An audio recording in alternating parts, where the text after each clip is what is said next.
I have a DJI Mini 2 drone, and the question is, where are the videos which were captured by the phone itself? To see those videos, first of all, start your DJI Fly app, that one, DJI Fly, start it, and using this one, we have to go here to album, and that will not work unless you enable the location also.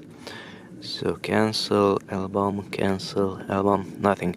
So swipe down from the top and enable a location.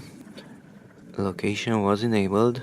Now tap on the album and there are the videos. So all these were recorded by the phone. These are the low resolution videos and not the high resolution ones. We have photos, a few of them, we have videos, favorites, and all. And just tap on one video, tap on the play, and you can, not like so, but like so, you can scroll backward, forward. So those are the videos which are stored on the phone, the low resolution videos.